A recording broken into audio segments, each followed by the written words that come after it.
Welcome to SMWC Insider, a video blog series brought to you by St. Mary of the Woods College. My name is Jess Bicknell, and I work in the Office of Marketing and Communications here on campus. Throughout this series, we'll be bringing you a behind-the-scenes look at various leaders, changemakers, and influencers here on campus. For the first installment, we thought it was only appropriate to sit down with President King and talk about SMWC's past, her present, and what the future may hold. So join us. Hi, Dottie.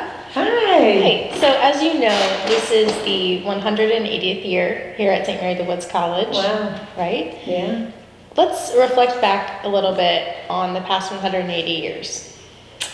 Well, that could be a whole story in itself and more time than we have. But if I don't let that happen, I really think about the change. I think that the constant was change.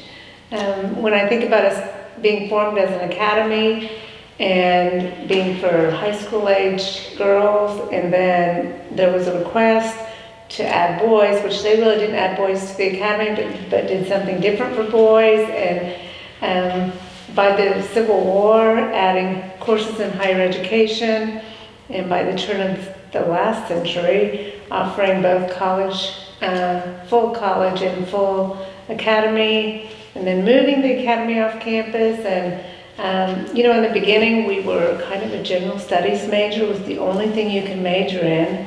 And so if you start looking at the composite photos closely, you'll see when they start adding a few majors underneath the pictures. And so for a long time I wondered, why do some only have their major and some don't? Because almost everyone was general studies. So it's when they were something else they put their major underneath. And I think about the number of firsts. I think about the fact that it's not our first global pandemic, and that we have records of how we navigated that. So the Civil War, both world wars, just so many changes in American history, and then the college just continued to grow and evolve with that. So that's how I see that 180 years, but at the same time I see a constancy. So those seem like opposite sides, but I see that the Woods was always able to hold on to its spirituality, its genuine care for one another, and then this genuine idea that we would be empowering our graduates to go out and make a difference in the world, that was an expectation. And so I see so many of our alums who, yes, they have jobs, yes, they earn money, but they give back something to the society, and some of them in big ways. So that's how I see it. So you've studied St. Mother Theodore Garrett at length. And so what do you think she would think of St. Mary of the Woods College today? I've thought about that a little bit, and I thought about what I can glean about her character from what I read. And she was pretty entrepreneurial and forward-thinking for her day. And I can give you some examples. If you think about 1840 and how children were thought of, so it would have been a lot of thought about ruling the classroom with a ruler. And she was really pretty adamant that that was a fallback position, and that children reacted far better to rewards than they did to punishment. And so she, in her journals, writes where she's watching one of the teachers, the young teachers, and she's really, they are all centered around rewards, but whatever the teacher is giving out as rewards, she thinks it's inadequate and that it's not a good enough reward. And so subsequently that teacher learns to make little dolls out of shells. And so without much money, they were trying to create rewards for the classroom that were something the students would really want to have. So that notion of rewarding positive reinforcement and rewarding good behavior versus punishment, I think was advanced.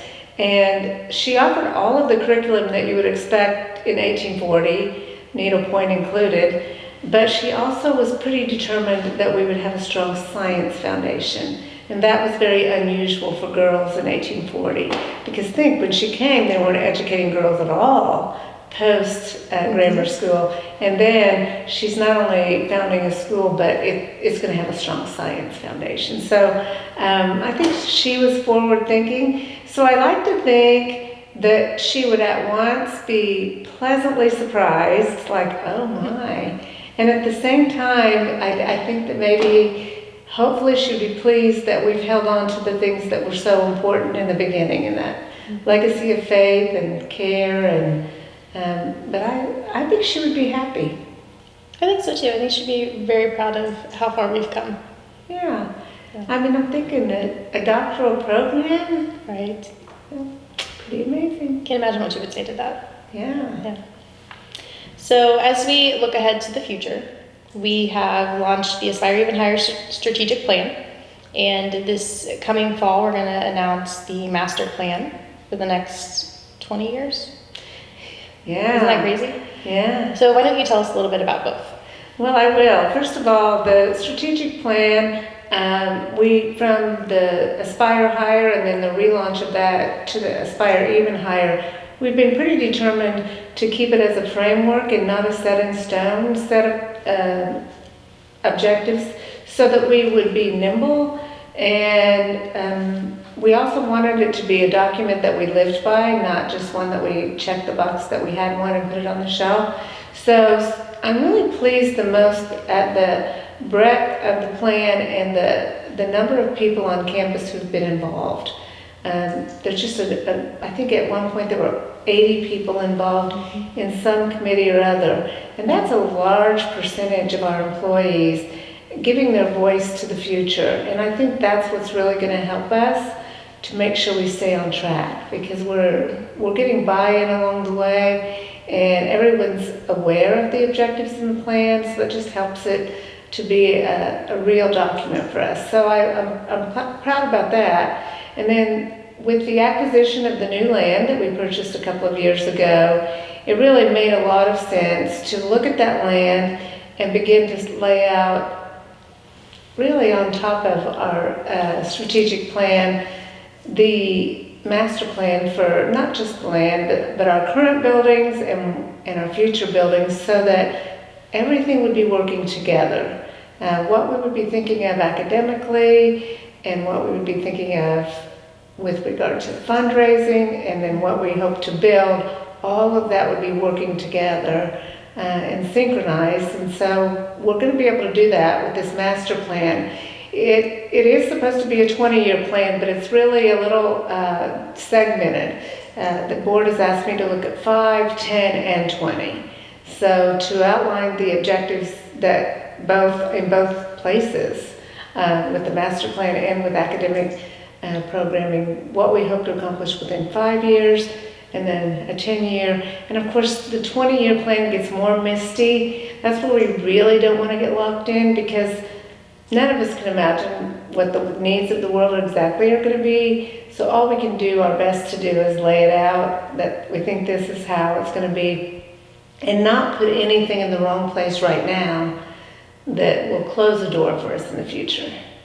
What do you think is going to be the most exciting part of the master plan, do you think? Wow, that's hard, because I'm excited about a lot of it. It's got me dreaming. I hope it does other people too. But I really think it's this.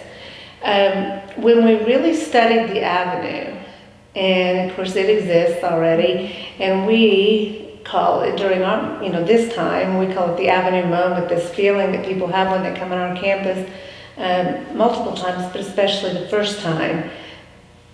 That phrase is common to us, but I was blessed to talk to Jean Nerley about that before she passed away. And she first visited the college in 1944. Wow. And she said we didn't have a term like that for sure, but she said, I can still remember, I was in the back seat of my parents' car, and I still remember what it felt like to turn that corner and look down that avenue. And I remember this sense of a feeling of belonging and of home, and something that it was just hard to describe. And she said, I made my decision right there. And she fully attended the college before she became a sister, so her first decision was the college. So that avenue moment's real. And so there's a part of it we'll never be able to explain because I think it is spiritual, but there's some of it we can explain. There was an intentionality to preserve the green spaces, so to set the buildings back from the sidewalk on both sides and to preserve that look of as you look down. And so I think that's maybe the most exciting thing, to really give voice to that idea, because I really had never thought of it, even though I live here and work here. And so to know that we're going to be so intentional about preserving that feeling is probably the thing I'm the most excited about. Yeah, preserving the legacy and the moments and the feelings is something that alums always want, right? So you recently said that change and evolution have been the cornerstone here at the Woods, and it will clear the path for the future. Can you expand a little bit on that and tell us a little bit more? I can. I talked a little bit about it when I talked about the 180 years, but I really believe that there come along times that programs are so important to that day, and the Woods is usually on the front end of those things. I can give a really good example. Journalism. We were the first. It was very male-dominated field, and so we were the first women's college in the country to offer journalism as a major, and it was thought to be very controversial in its time.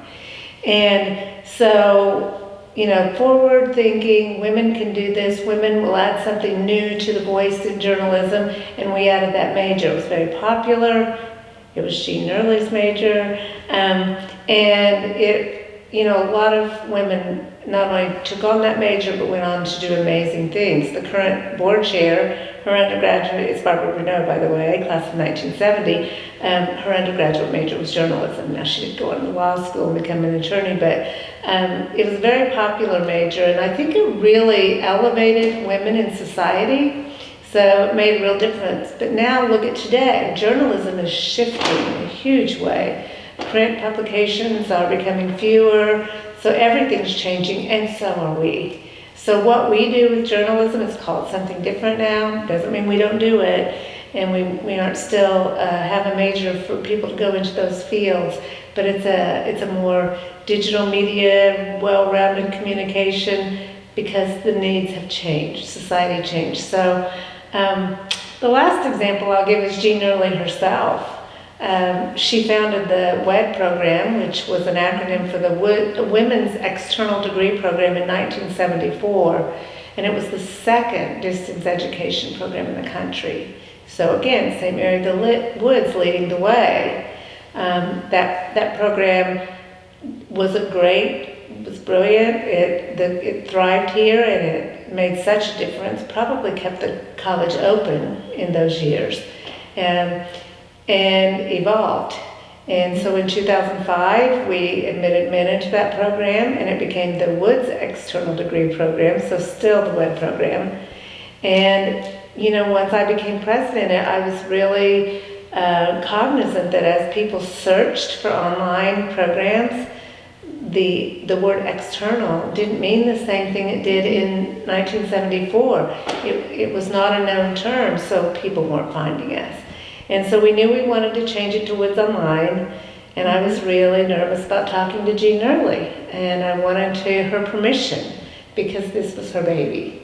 And so I think I was talking around it instead of just to it, and we were in her former office, my office, and at some point, being the brilliant woman she was, it dawned on her, and she said, "Dottie, are you trying to tell me you want to change the name of the program?"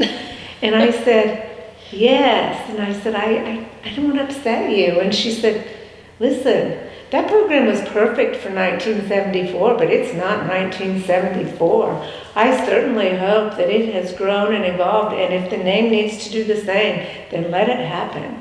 And, just that spirit at the Woods, I think, is what I mean. And because we have such a long history in Woods Online, pivoting this past March to a fully online program across all campus graduate majors, it was really seamless. It was. And sometimes things have to go full circle in how they happen. I was having a conversation with the president of another private Catholic institution in Indiana, recently, and they, have a much more new history with distance education of any kind, and they're very successful, but their regular faculty don't design nor teach the courses. All of that's outsourced. And so they hired a company to create the curriculum, do the marketing, and deliver the education, and then it gets transcribed back to the school. And that has been how schools have done it, but it's never how we did it. Our faculty always developed the courses, always were an integral part, and even if a course is taught by an adjunct, the course is maintained by a regular faculty member, and the learning outcomes are aligned so that there's as much cohesiveness between the traditional campus course and the online course as possible. And I think that's a real strength of our program, and our Woods Online graduates tell me that. But this same person I was talking to is trying to figure out how to do what we're doing, because he understands the retention's better, the student experience is better, and so people are coming back to maybe the way we did it from the beginning. I think that's a great compliment. Me too. I hope you didn't give away too many of our secrets. I know, no secrets. So, what is one piece of advice you were given here at the Woods that you'll always remember? That one is really hard for me because I came as a faculty member and my role has evolved, and so many people have given me advice that has been really pertinent to the time. And so I think if I had to really just pin it down to one, which is really hard, I think it would go back to Sister Ellen. And Sister Ellen, of course, is the person that hired me as a mathematics faculty member. But for me, she was always more than just my mathematics colleague and mentors, because she was also a Sister of Providence. And she really early on encouraged me to understand Mother Theodore, and gave me my own copy of the Journals and Letters book, and really told me a bit of the story from her perspective. And I think that's not, maybe wasn't what you were looking for, but I think because it was abroad, but she really wanted me to understand Mother Theodore, and it's really made all the difference for me in every role I've had since. Mm-hmm. So. It's helped you kind of keep her mission and values forefront in all of your decision making and things like that. Yeah, I think that she helped me to see that Mother Theodore's words, even though she may have spoken the English and it sounded a little different than we would say things now, she had wisdom that transcended just her time. And so, oftentimes I find really meaningful things in her readings, not always in the well-quoted things. Sometimes I'll go back and find something that's a little more obscure, and it just means a lot to me. So you have been a faculty member here for how many years before you became president? I guess vice president. I always have to do all the math. This is my 19th year, so I finished 18. I finished 10 as president, and I'm 6 as a full-time faculty member, 2 as an administrator before I became president. So you have had lots of students over the years, and you've gotten to know a lot of alumni in your administrative and now your presidential role. What is one of your favorite memories from a student or an alumna? Well, again, when you've been here this many years and had as many opportunities as I have, that's a hard question. Mm-hmm. I had a student when I was the assistant dean, and I advised the undeclared majors. And I had a student coming to us who was going to be a freshman. She was an only child, and she was incredibly shy. So shy that when we first met, she wouldn't look at me. She always looked down a little bit. She would respond to me, but more with gestures than words. I'm not saying she didn't speak, but she just was incredibly shy. And I was very concerned about that, because thinking about the decision. So I was trying to help her put together a first schedule. So with an undeclared major, you can fill in with general studies, but we always actively encourage people to start trying things so you can discover what you want to do. So I was making suggestions, and she would barely nod her head. So it felt like a painful experience for me to get her a full slate of classes where I felt like she would be growing and figuring out what she wanted to do in life. 3 semesters later, she walked into my office and she said, "Dottie," looking me firmly in the eye, just how she dressed, how she carried herself, her whole demeanor was different. She said, "I have my schedule made out in advance and I'd like to declare a major today." And I was thinking as she left my office, I wonder how she would have done somewhere else. I wonder, maybe she would have stayed, maybe not, but would she be this person this fast? Because she was clearly had a sense of herself and confidence. And so she declared a major, and then she became a part of the first graduating class that I was able to give diplomas to, because my trajectory was changing. And as she walked up the stairs, we were still having commencement in the conservatory, and as she walked up the stairs, first of all, she had the tallest set of shoes on. That always worried me on those stairs, but I really had trouble not getting really choked up, because just all of that was coming together. So that's just one of my favorite stories. I think the Woods does something special with students. I taught for 17 years at another institution before I taught at St. Mary of the Woods, and my experience was good. I loved my students. I had good classroom experiences, but I didn't see that. That's the thing that I saw that was really different here. This total empowerment of students that other places might not even make it. Right. I think the Woods does a good job of teaching not just, the curriculum, what you need to know to do your future career well, but how to be a good, well-rounded person.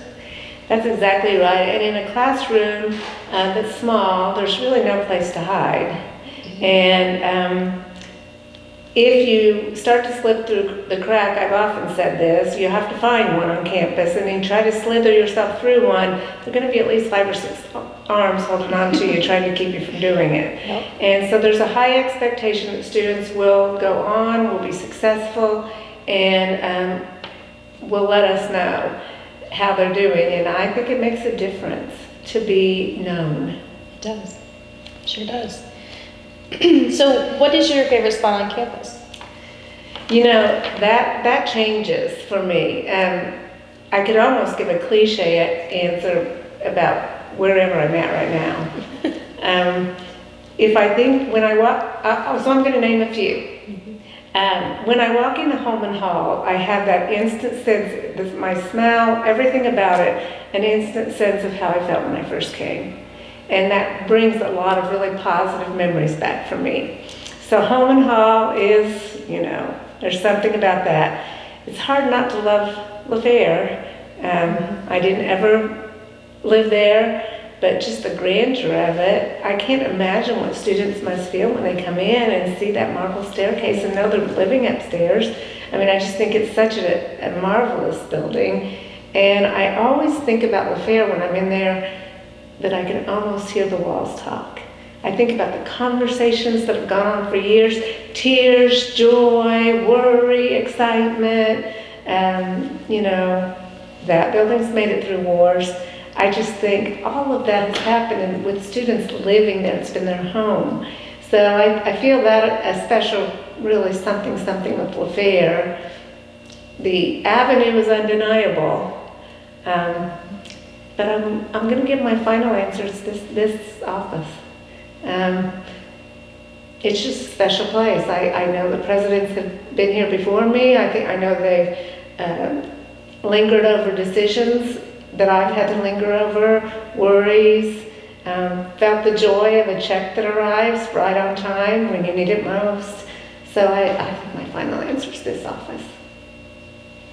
So what is something about yourself that the Woods community might not know? Oh, well, those are well-hidden secrets. That's why we asked them. I think it's this. I'm a little bit shy, and so in my role right now, that probably doesn't seem like it. But I love to move to music. So I don't mean like break dance or ballroom dance. I'm not talking about that. But whether it be church or just at home listening to music or at a concert, I cannot stop myself from at least swaying. So music somehow makes me move. And so I always wonder about, people standing behind me at church or something, because I just can't stop myself. So, What's your favorite genre? I have the most eclectic playlist that you can imagine. If you would look on my iPhone right now, you would see classical music, some Donny Osmond, because I'm a fan, some just contemporary pop music.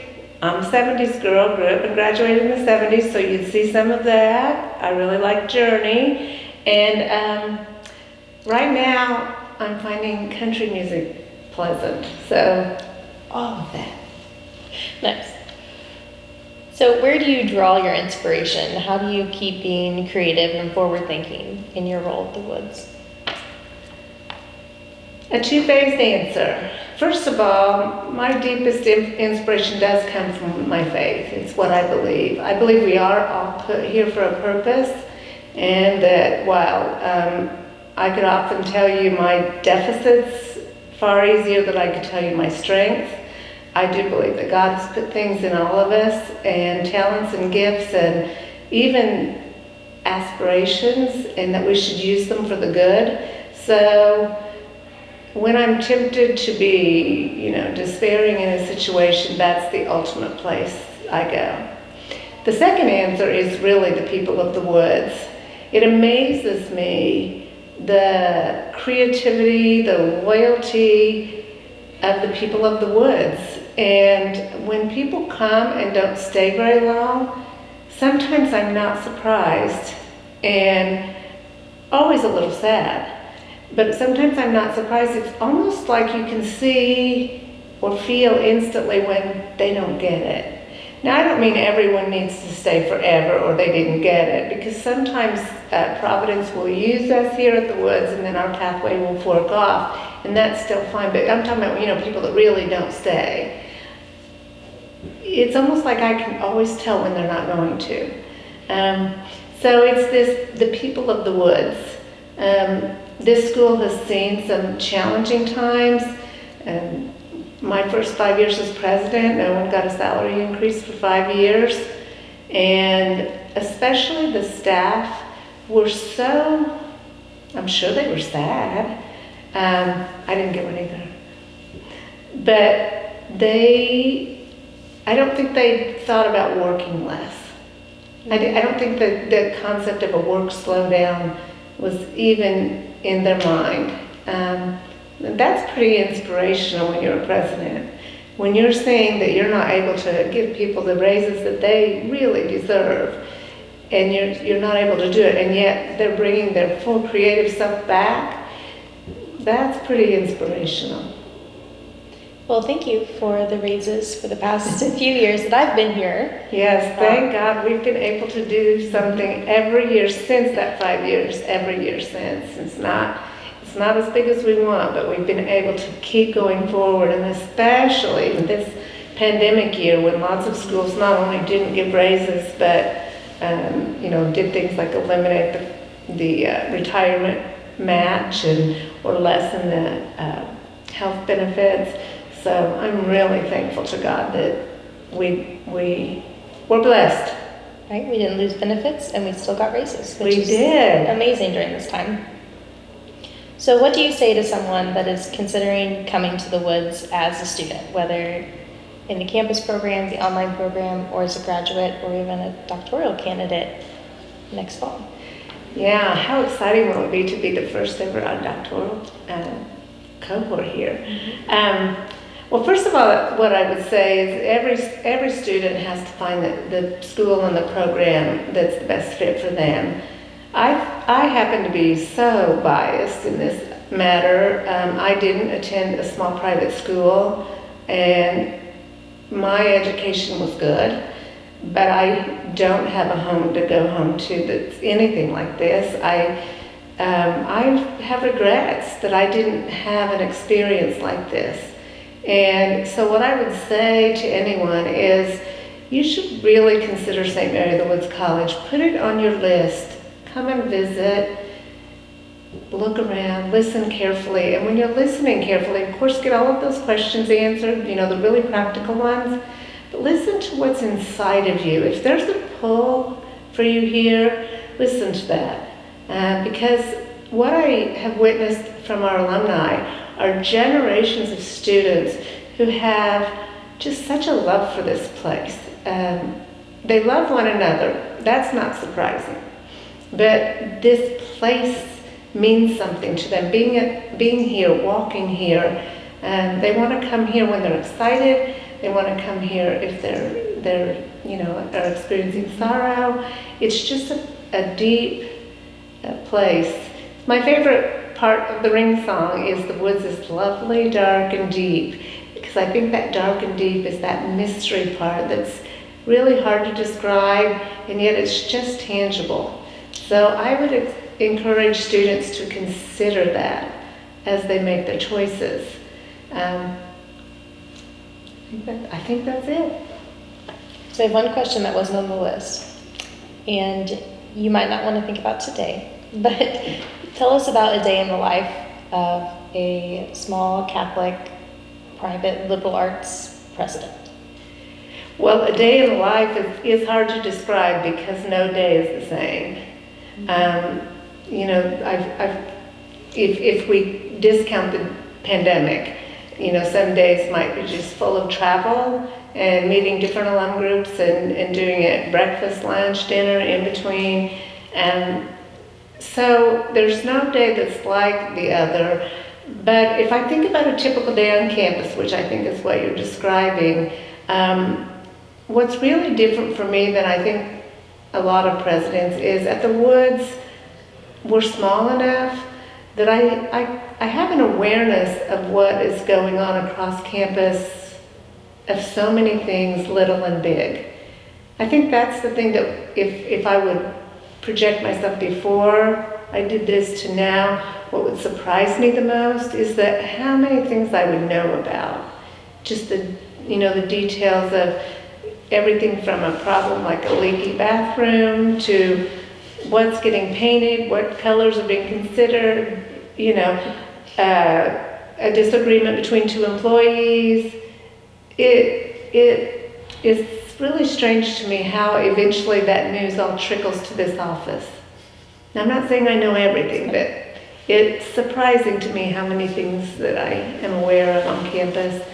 And that's been helpful to me because it's helped me really understand the place from the inside out. And it's helped me, I think, be inclusive in decisions because I feel like a lot of times I understand a lot, maybe not everything, but a lot about how people are feeling.